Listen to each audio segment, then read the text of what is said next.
No sé si alguna vez lo han pensado, pero en el mundo todos los países tienen consumos de energía bien diferentes.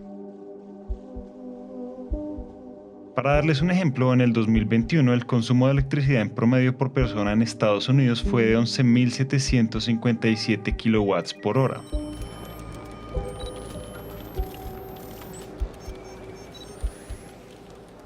Lo que equivale a que cada una de esas personas hubiera tenido prendidos 5.344 computadores al mismo tiempo durante 10 horas.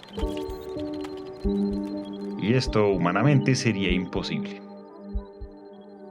Ahora, en otra parte del continente, más hacia el sur, el consumo de energía en un país como Argentina fue de 2.641 kilowatts por hora, algo que, si seguimos con la analogía, representa 1.200 computadores. Esto significa que los países latinoamericanos, al igual que el continente africano, son los que menor energía consumen, y por ende los que menores tasas de emisión de CO2 tienen. Pero a la hora de la transición se les exige de la misma manera que a las grandes potencias. Y si lo pensamos dos veces, esto no es para nada justo. Bienvenidos a un nuevo episodio de What What. Y esta idea de la justicia comenzó hace varios años. Era 1973 cuando en Estados Unidos se empezó a cuestionar la manera como las centrales de energía estaban afectando al medio ambiente y sobre todo a la salud de sus trabajadores. Y contrario a lo que se podría pensar, que estas críticas venían de movimientos activistas por el cuidado del planeta, pues viene desde el mundo sindical, de los sindicatos de trabajadores de empresas extractivas o de empresas como fósiles, por así decirlo, en el norte global. El movimiento sindical al que se refiere Javiera Lecour, nuestra invitada de hoy, es el de Tony Mazzocchi, un hombre que se encargó de liderar todo un movimiento por la transición justa.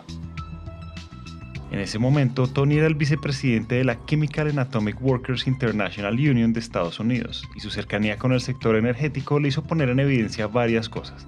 Por un lado, los efectos de las emisiones que tenían las centrales sobre la salud de los trabajadores, y por el otro, la necesidad de incluir a los trabajadores en la transición ambiental, pues los trabajadores decían, bueno, nosotros trabajamos en esto, está generándonos problemas de salud trabajar en esto. Si vamos a cambiar de rubro, si nos van a cerrar la empresa, entonces nosotros merecemos condiciones de traspaso o de reconversión laboral dignas y justas, porque no es nuestra culpa que nuestro trabajo sea contaminante y nos esté provocando daño, o sea, no deberíamos cargar con eso. en términos sencillos, esto puso sobre la mesa la transición hacia sistemas realmente sostenibles. No se podía hacer nada sacrificando a ninguna de las partes. No se trataba de escoger a los trabajadores o al medio ambiente, sino de lograr un equilibrio y, lo más importante, sin dejar a nadie atrás. Entonces, con esa idea como principio de la transición justa, el movimiento fue tomando cada vez más fuerza y terminó haciendo eco en los movimientos ambientales del mundo entero, hasta que en el 2015 fue incluido en el preámbulo del Acuerdo de París. De ahí en adelante, en todas las conferencias de las Naciones Unidas por el Cambio Climático, o COP como se le conocen popularmente, las negociaciones sí o sí insisten en la transición justa. Y bueno, la COP tiene protagonismo en esta historia por una cosa, y es que hace unos años, más exactamente en el 2019, el país elegido para realizarla fue Chile. En ese tiempo, los esfuerzos latinoamericanos por el medio ambiente estaban pasando por su mejor momento. Y el hecho de que se volviera a realizar otra de estas conferencias en la región después de Lima 2014 daba un indicio de que algo realmente estaba empezando a suceder. Todo iba bien hasta que... Pero ¿cómo se llegó a esto? El 6 de octubre, a las 0 horas, comenzó a regir el aumento en el precio del pasaje del metro. Los primeros en protestar son estudiantes. Esta movilización social que continuó varios meses hizo que el expresidente Sebastián Piñera cancelara el evento de la COP y este terminó realizándose en España. Sin embargo, el descontento social y la frustración que los jóvenes sentían por el poco protagonismo que estaban asumiendo los gobiernos latinoamericanos en estos encuentros por el cambio climático fue suficiente para que ellas y ellos hicieran algo diferente. Empezamos a levantar una cumbre paralela con la sociedad civil y en esta cumbre elaboramos una carta de Santiago, por así decirlo, con un grupo de personas de otras organizaciones. Y en esta carta de Santiago la idea era levantar la voz de Latinoamérica con respecto a las temáticas más relevantes que se hablaban en la COP, dado que veíamos que la posición de Latinoamérica en general era como un poco desplazada por las voces del norte global y los grandes países y todo eso. Y de ahí surge un proyecto que se llama Transición Justa en Latinoamérica, con la idea de generar un entendimiento común de cómo debería ser la transición energética en Latinoamérica para que ésta sea justa y no vuelva a repetir las mismas problemáticas que hemos visto durante siglos, por así decirlo, en el que, claro, no vamos a solucionar el problema, pero sí aplicar criterios de justicia a los procesos que se están viviendo en distintos países de la región. Algo que no les habíamos contado es que Javiera es una de las lideresas de este proyecto y es la directora ejecutiva de la ONG CEUS. Y pues bueno, mientras el movimiento por la transición justa en Latinoamérica definía su norte, a los jóvenes chilenos se sumaron jóvenes de países como Argentina, Uruguay, Ecuador y Bolivia. Después de varios encuentros, debates y espacios de diálogo, llegaron finalmente a un acuerdo y definieron que sus esfuerzos se concentrarían en crear una campaña por tener una transición justa con perspectiva regional. Esta campaña tiene como prioridad la educación abierta y la creación de espacios de diálogo para incidir en la política medioambiental y climática que se está desarrollando en los países del sur. Y aunque esa es su meta final, estos jóvenes comenzaron por algo más sencillo, pero con mucho poder para todo lo demás. Y fue construir de forma colectiva un concepto propio para nuestra región sobre lo que es realmente la transición justa en un contexto como el nuestro. Porque todos estos conceptos está bien, nosotros los podemos aplicar y podemos decir la definición de Escocia respecto a transición justa es esta, pero eso se aplica y funciona en nuestro contexto entendiendo que de nuestro continente es de donde se sacan los materiales para hacer las transiciones energéticas en otros países. O por ejemplo, que según la CEPAL, del total de emisiones de CO2 que se fueron a la atmósfera en el 2019, Latinoamérica y el Caribe fueron responsables solo del 8.3%. Que por supuesto es un número alto, pero que en perspectiva con el 38% que generan China y Estados Unidos y que representa 19.800 toneladas de carbono que se van directo a la atmósfera, pues es poco. Con ejemplos como estos, donde las relaciones de poder desigual y sobre todo de dependencia entre países siguen siendo parte del paisaje, esta red de jóvenes definió la transición justa para Latinoamérica desde 2 puntos: en su relación con los combustibles fósiles y en su papel con las energías renovables, todo partiendo desde un paradigma. Hasta el día de hoy, muy pocas veces se han planteado la posibilidad de que Latinoamérica deje de ser el continente como donde se extrae todo, el continente de sacrificio, por así decirlo. Entonces, nosotros acá tenemos distintas realidades. Países que consumen combustibles fósiles para generar su energía, que no necesariamente lo producen o más que nada lo refinan.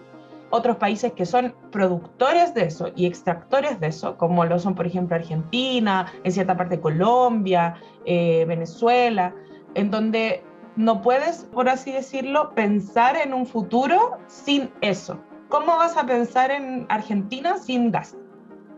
Y es que en Argentina la explotación de gas es uno de los proyectos más ambiciosos que en este momento existen como una medida para afrontar la crisis económica por la que pasa el país. Pues estamos hablando de que en la Patagonia está la segunda reserva de gas no convencional más grande del mundo. Y la idea del gobierno es exportar ese gas a Europa, pero para eso tendría que hacer explotaciones con fracking y pues ya sabemos todo lo que esto conlleva. Además, esta reserva está en una zona donde las comunidades no tienen acceso al agua potable. Entonces, lo que por un lado supone entre comillas un alivio financiero, por el otro representa una cantidad enorme de daños ambientales para la región. Entendiendo realidades tan complejas como estas, pero también anteponiendo los acuerdos del mundo entero por dejar los combustibles fósiles, la transición justa, definida por este movimiento de jóvenes, considera que toda transición debe tener como base el diálogo, algo en lo que, si somos honestos, fallamos bastante. Entonces, ¿cómo hacemos para conjugar esto? Incluir a sectores diversos es súper necesario. O sea, no puedes pensar una transición energética justa si no incluyes a los pueblos indígenas, si no incluyes a grupos vulnerables, si no incluyes a poblaciones, no sé, pequeñas aisladas, si no incluyes a la sociedad civil, a las empresas también, a los gobiernos. Tiene que ser un diálogo multisectorial. Y eso es algo que nosotros consideramos fundamental cuando hablamos en la región de eso, porque si no, queda cojo y se da paso a políticas que no abordan la problemática de manera correcta. Y ahí surge la necesidad de empezar a hacer articulaciones también a nivel latinoamericano e instalar esta demanda, como instalar ya con fuerza el hecho de que, bueno, no podemos seguir con este tipo de economía. Tenemos que pasar a una economía post-extractivista en donde de a poco generemos este cambio cultural, por así decirlo, de que no podemos vivir de lo que extraemos de la tierra, de aquí a mucho más, porque primero no nos queda tiempo, y segundo, eso se va a acabar en algún momento, y tercero, nos está matando a nosotros mismos. Esto que dice Javiera tiene un gran punto, pues es necesario que los gobiernos y las empresas que por años han explotado los combustibles fósiles generen soluciones reales de transición. Pues la transición no se trata de cerrar las plantas productoras de energía y ya, porque al final acá estamos hablando de familias enteras que toda la vida han subsistido ya sea de los trabajos en estas plantas o de la energía que producen. Y aunque en Latinoamérica los ejemplos con transición justa por ahora son la excepción y no la regla, acá queremos contarles lo que viene haciendo Chile.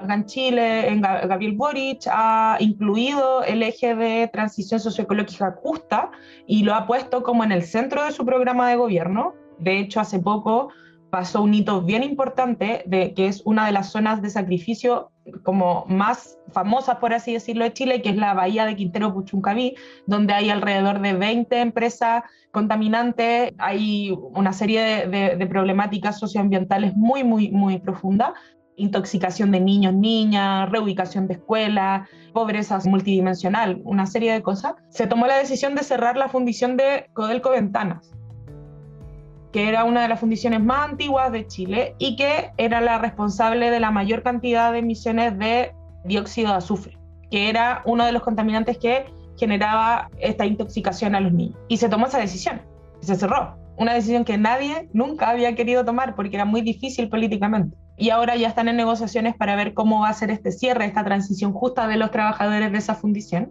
Y ahí es cuando empezamos a hablar ya de transición justa, y porque no es solamente cambiar la matriz económica, es cambiar trabajos, gente que su abuelo, su bisabuelo creció en eso. Este ejemplo en Chile le da fuerza a una idea que impulsa la transición justa, y es que la agenda ambiental debe ir alineada con la equidad social. Pero ojo, en Latinoamérica la transición justa no se queda en los retos y las oportunidades que tiene dejar los combustibles fósiles. Tenemos otra arista que está surgiendo, que es la de las energías renovables. Y cómo estas energías renovables, para generar la cantidad de energía que necesitamos y que vamos a necesitar en un futuro, básicamente vamos a tener que tener más aerogeneradores que personas en el mundo. Entonces ahí empezamos a ver distintos problemas. A la gente le ponían aerogeneradores al lado, no había consulta al momento de poner, por ejemplo, sitios de paneles solares, hay cambios en los usos de suelo, pasan de ser suelos agrícolas a ser suelos de otra clasificación para poder poner esta tecnología, lo cual también puede afectar en algún momento a la seguridad alimentaria y en general también a pequeños agricultores, si es que esto se empieza a cambiar, porque no van a cambiarle los usos de suelo a los grandes agroexportadores, lo cambian a los pequeños agricultores, donde es más fácil. Y aparte, todo el tema de los materiales que se necesitan para eso y los desechos que producen.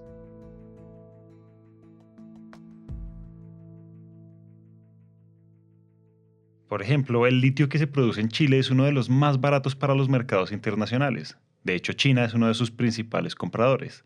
La cuestión es que este material termina siendo la materia prima para producir las baterías de iones de litio que usan los paneles solares, y la vida útil de estas baterías antes de convertirse en desechos es de apenas 20 años. Pero detrás de esto, Chile tiene un gran problema, y es que los yacimientos minerales de litio están en complejos sistemas acuíferos en el desierto de Atacama, por lo cual las comunidades indígenas y los agricultores de las zonas aledañas ya están sufriendo de escasez de agua, lo que afecta a sus actividades agrícolas y por ende su seguridad alimentaria. Y todo esto lo cierra el tema de cómo hacemos que todas estas transiciones, estos cambios que se van a generar y que es necesario hacer, no es que estemos en contra de la energía renovable en ningún caso, pero cómo lo podemos hacer con pertinencia y de manera de que al momento de generar eso, al momento de avanzar hacia ese objetivo, no dejemos a los mismos de siempre atrás y con todos los pasivos ambientales encima. ¿Cómo hacemos para que esa distribución de carga y beneficios sea mucho más justa? Y después de todo lo que les hemos contado en este episodio, acá queremos puntualizar en una idea. Y es que, a pesar de la complejidad de nuestra región en términos socioambientales, tenemos que asumir liderazgos políticos y empresariales para vincular a todas las personas en los procesos de transición justa. Y para que estos procesos no mantengan la misma lógica como colonial que se han mantenido, es necesario que la población, la ciudadanía esté informada respecto a los pros y contras de todo esto, que yo creo que es uno de los elementos más fundamentales, como la desinformación respecto a los pros y contras que tienen la instalación, por ejemplo, de energía renovable, o la desfosilización, o el mismo uso de combustibles fósiles, es tremenda. Y cuando tú expones esto, cambia la perspectiva. No necesariamente una perspectiva de estar en contra, pero sí una perspectiva de, bueno, entonces hagámoslo bien, como instalemos bien las cosas, de manera de proteger nuestra vida, salud, integridad. Hacer procesos de transición energética y hacerlos bien, como dice Javiera, a veces significa que primero hay que parar y entender cuál es el papel que ocupamos en este proceso. Porque en Latinoamérica tenemos la necesidad de escucharnos para actuar como continente y no como países aislados. Por eso la red de jóvenes por la transición justa en Latinoamérica se vuelve tan poderosa. Porque un día, bajo unas circunstancias que nadie pensó, un grupo de jóvenes entendió que la transición energética no es una moda. Es la oportunidad que tenemos para reparar las cosas que hemos hecho mal y sobre todo que en nuestra región haya energía justa. No sabemos cuánto tiempo nos tome ese proceso, pero lo que sí sabemos es que ya está pasando. Hoy a esta red también se suman jóvenes de Perú, Colombia y Brasil. Están trabajando con comunidades en el sur de Chile y tienen espacios formativos abiertos para entender esto de la transición justa con perspectiva regional. Aunque el trayecto es largo, el hecho de que estas voces tengan un espacio para construir en base al diálogo nos da esperanzas. Y cuando hablamos de transición energética también podemos hablar de empoderamiento, de pensar en cómo, por ejemplo, mi comunidad puede tomar decisiones en cuanto a cómo genera su energía, cuánta energía ocupa y en qué la ocupa. Entonces mi invitación es a que comencemos a conversar de esto, a informarnos y a cuestionar ciertas lógicas que no necesariamente tienen que ser así. Entonces, a involucrarse, a participar, a informarse, a buscar fuentes, a nuevas fuentes y a darse permiso de creer en nuevos paradigmas y en nuevas formas de hacer las cosas. Creo que tenemos esa posibilidad y no podemos nosotros mismos bloquearla. Hasta acá llegamos hoy. Esperamos que este espacio haya prendido el bombillo de las ideas. Y si les gustó lo que oyeron, los invitamos a dejar una reseña de 5 estrellas en Apple Podcast o a seguirnos en Spotify. A Javiera le damos las gracias por compartir su experiencia y sus historias. Si quieren acceder a todo el contenido, pueden visitar el canal del proyecto en YouTube, Transición Justa Latinoamérica. Les recordamos que pueden escribir al WhatsApp de los productores +57 317 316 9196, +57 317 316 9196 y pueden iniciar la conversación en redes con el hashtag #WhatWhat. Si están interesados en conocer más sobre soluciones energéticas, los invitamos a que nos sigan en nuestro LinkedIn Empresas Gascun y Gas Vida Gas. Ahí van a encontrar artículos, invitaciones a webinars y mucho contenido valioso alrededor de la energía. Este episodio de What What fue dirigido y producido por Araceli López, editado por Natalia Hidárraga y Carlos Bernal. El trabajo gráfico es realizado por Luisa Ríos. Gracias a Santiago Bernal por la musicalización desde mixyourcontent.com. Todos los episodios son alojados en Spreaker.com. Esta es una coproducción de Empresas Gasco y Naranja Media. Yo soy Julián y muchas gracias por escuchar. Nos vemos en el próximo episodio.